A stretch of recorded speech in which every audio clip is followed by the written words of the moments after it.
We Yeah. actually talked in March this year. I had a Oh, we session with did? you. Oh, nice. Yes. So I have a question about law of attraction. Yeah. So a short backstory. When we talked, I was kind of not in a good shape because I got the empty looking, but it felt very empty and like meaningless. Yeah. And we talked about love and the other part of it. Yeah. And this actually happened end of June. So yeah, I'm feel very blessed for what has happened. So yeah, yeah. Nice. So I'm in a really good spot in one way. Yeah, great. But my my weird problem right now is that it seems like I'm attracting an infinite amount of problems, and it's all work related, and Yeah. it's again and again the same story. Yeah. It's someone who promised to do something, I trust them, and then eventually they don't do it, or they do a really bad job, so I have to do it myself. Yeah, yeah. So this project has been like ongoing for 2.5 months, and I have never ever felt so much pressure Mm-hmm. and felt so lonely in Mm. a situation before in my life. So Wow, there's yeah. two sides of this, because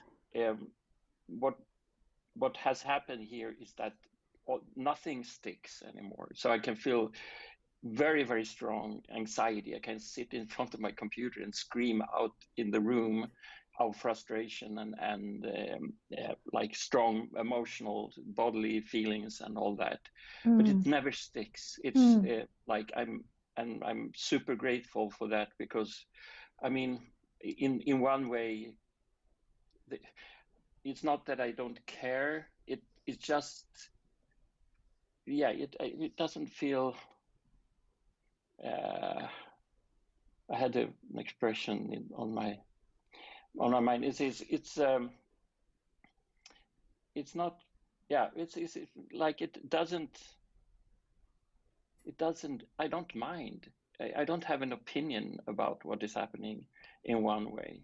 Mm. So it's not like this is not consuming me. I'm not dying and so on. But the level of pressure is immense, and it Mm. just continues, and it feels like running like a marathon Okay, yeah. thing, and every time I think I'm at the end, it just continues. Yeah. So I wonder what your Yeah, yeah. thoughts are about. So often when awakening happens, like that's what I would say. I don't know if that's what's happened for you, but that's seemingly what you're reporting. So when awakening happens, like I just say, I don't know because I don't know. I'm not inside your body. I don't know what that experience is. Yeah. So is my experience is then the body goes through a process of lining up with that more and more. So the awakening is this movement back into deep rest. So your essence and the love is deep, deep rest. So that which is looking and that which is experiencing is deep rest. And then I feel like you drop out more of the mind and you drop more into the body when that happens. Well, that's what happened to me. And that's what I hear happen to a lot of people. And so your emotions and your feelings are more energetical than they are mental. Even though they're still mental, so there's still an element of words in them, you feel it very much in your body. So if I feel fear, I very much feel it in my sacral chakra and in my belly. And if I feel love, I feel it in my heart. Like I very much feel it physically rather than mentally. So sometimes when I speak to people, they express that they feel things in their head or they don't know where they feel things. Whereas me, it feels like it's in the body. If I get really deep into meditation, like it's so obvious that they're everywhere and nowhere. And even in this moment, it's kind of obvious they're everywhere and nowhere. But I can kind of say they seem to be related to areas in the body.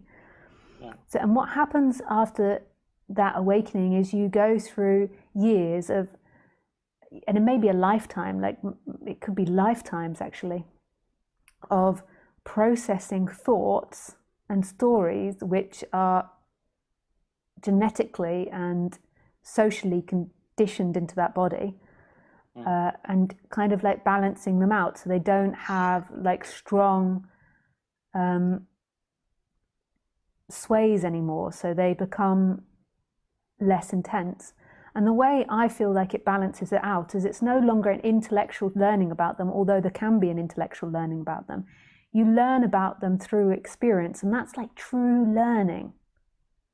Like, so for example, say if somebody has to learn about victimization and being conned financially, this is just an example. Like, so say if they've got a bit of a victimized story, or they've got fear of being conned, or they've got fear of trusting other people, like they have to actually learn that in their life. So often that will transpire as being conned, or maybe they are the conner. They don't know it, but they become the person that cons. And they act it out, and it's through acting out you really learn it. You really see it for what it is. Because it's easy to watch a YouTube video about fear, or about going through the Holocaust, or dying on your deathbed. But until you really experience it, you really don't understand what it's like. So what I would suggest is happening to you is there is stories around over-functioning independence, more than likely. How do you mean? In the sense that, like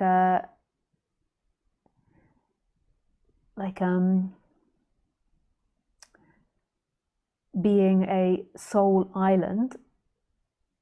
So you being this soul island that can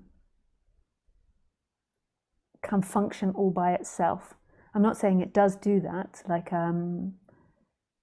now, but it has this feeling that it is totally capable of looking after itself by itself. And that's actually not true. We are communal animals that function by interaction with other humans. I'm not saying that you are doing this, but it's an internal feeling.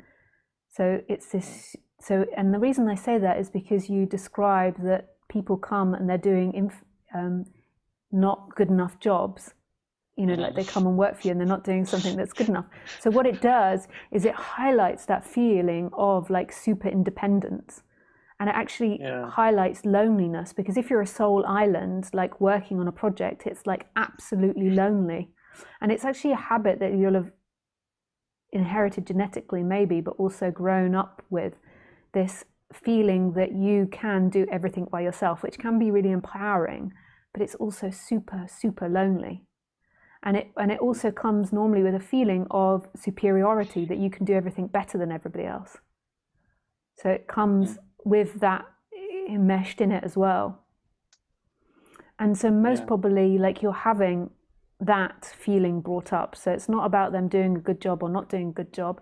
It's about your super independence and your separation in some part of you from other people. Like separation, I don't mean spiritually, I mean separation psychologically. I am totally independent and totally self-functioning and totally capable. How that might manifest in the past is problems with allowing other people to do things, like trusting other people's work, trusting, like you could, maybe if you take it out of the work arena, like, and you put it into partnership, like trusting the other person's choices, maybe like over controlling things. This could be a variety of things. And so it's to do with the solar plexus again, and the heart, like absolute loneliness. And it most probably comes from, at some part in your family line, it might not be in this life, it might be previous generations, is feeling abandoned by the parents. I know that sounds really weird, like I'm laughing because it's a really weird connection, but it's feeling abandoned by the parents, and then thinking it's not a conscious thing, but it's like a feeling like, screw you parents, I can do everything by myself, I don't need you to help me at all. And it's actually incredibly lonely. Like, I don't need you to help me, because like, so to deal with the rejection of the abandonment of the parents, it's like, I don't need you anyway, I can do everything by myself. So you might not even say anyway, it's just like they abandon you. There is this feeling of abandonment, and to cope with the feeling of abandonment, it's like, my parents are stupid, I can do everything better than them anyway, I don't need them. Just like a disdain. But it might not be from your generation. There's something that's in the body that will manifest. And I think it's like in most probably like toxic masculinity. Like it's like a component, just like in toxic femininity, there's components which have like similarity. Like and I didn't get that last thing. What do you mean toxic masculinity? I mean like collective, like the negative collective masculinity. Like there's a negative collective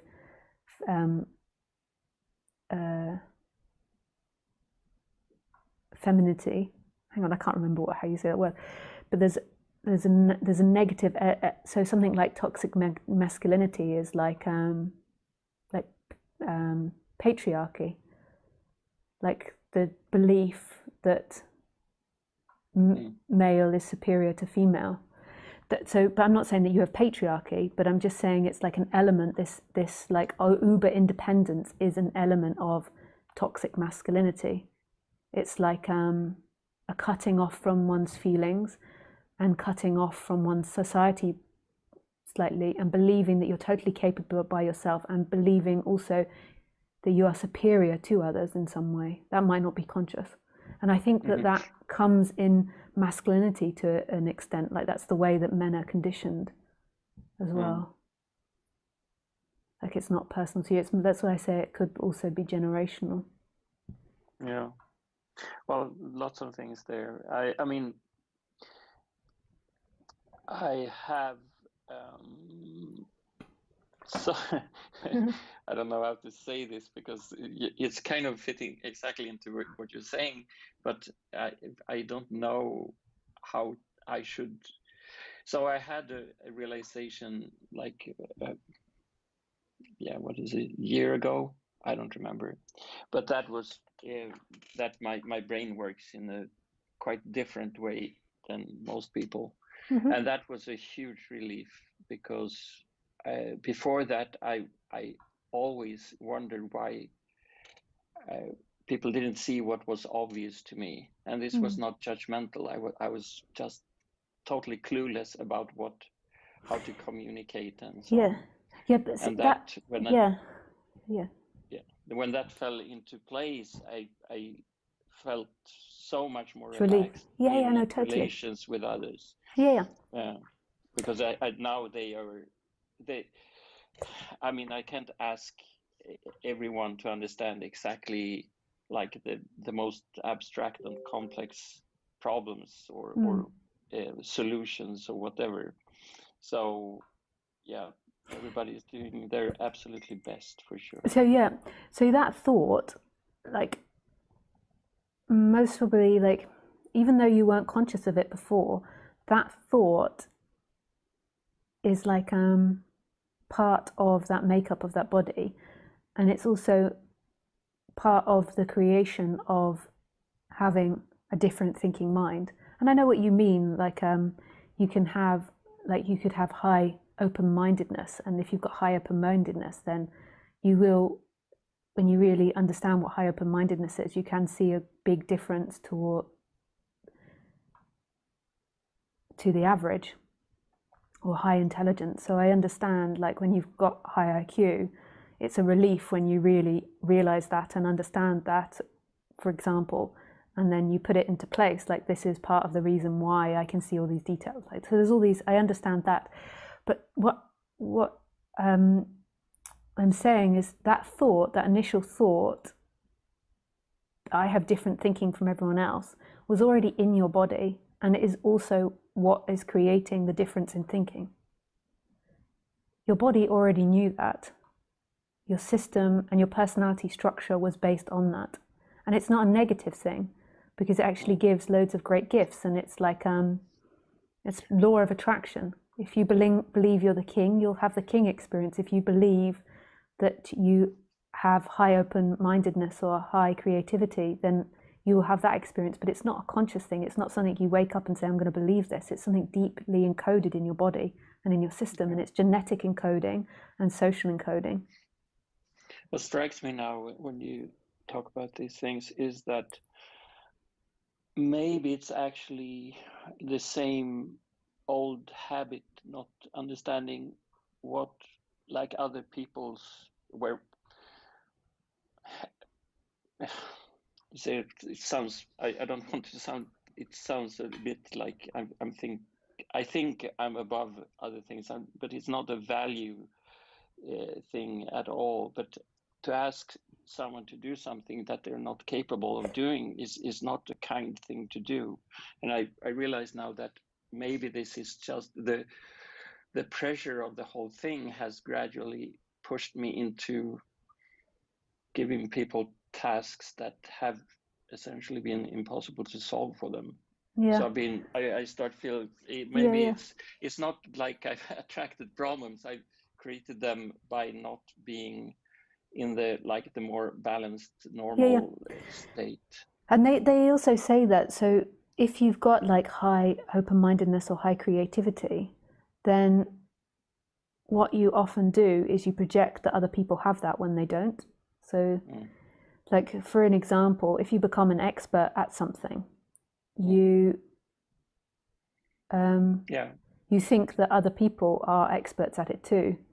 Yeah. Like it's no, but that's sorry, but that is really clear now. Actually, that there's a number of people that I've been thinking about, and I really love them and respect them in all ways, but they have not been able to do things that I was hoping that they would be. But yeah, it is me not actually just realizing they're not capable. where they come from. Yeah. I would say that that's part of it, but I would also explore the other part of it, of this abandonment from parents. The reason that I would explore that is because I agree with you with the high creativity, that most probably plays a huge part of it. But I would say that deep in your coding, you had this thought prior to coming into this life, maybe, or that body did.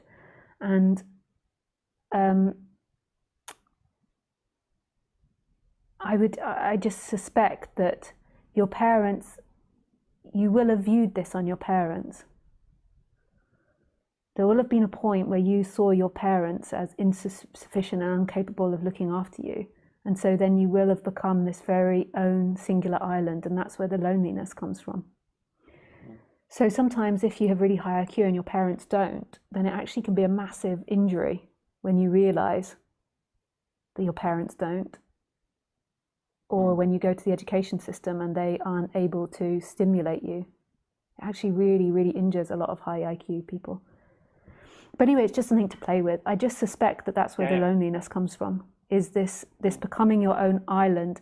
And there might be superiority in there as well, because that will have been part of the defense to it. But I'm not saying that there's not like this other side that has high creativity. Okay, that might be really true, or high open-mindedness or high IQ. And then also you're correct in saying, like, giving people like really realistically seeing where people are at rather than projecting your skill level onto other people.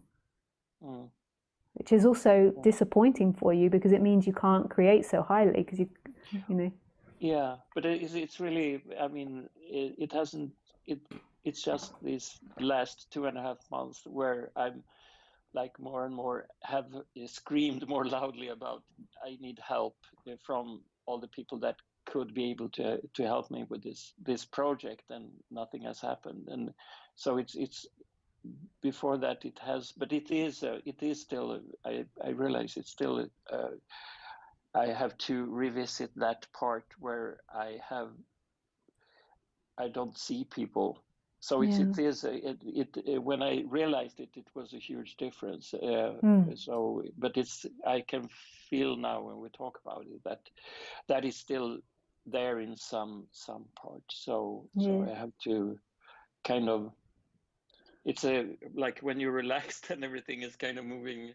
Like this summer was totally amazing with all the things to look at and Yes. all the love. So, Yeah, but it's nice. still there. So it's not lost. It's just lots of noise inside myself. But yeah. Nice. Thank you. Yeah, good luck with your projects. I hope you find extra help, or I hope that life does exactly what it's going to do. Yeah, I suppose it will. Yeah. I don't have any other expectations. Thanks. Yeah. Thank you. Okay. Lots of Okay. love. Bye-bye. Bye.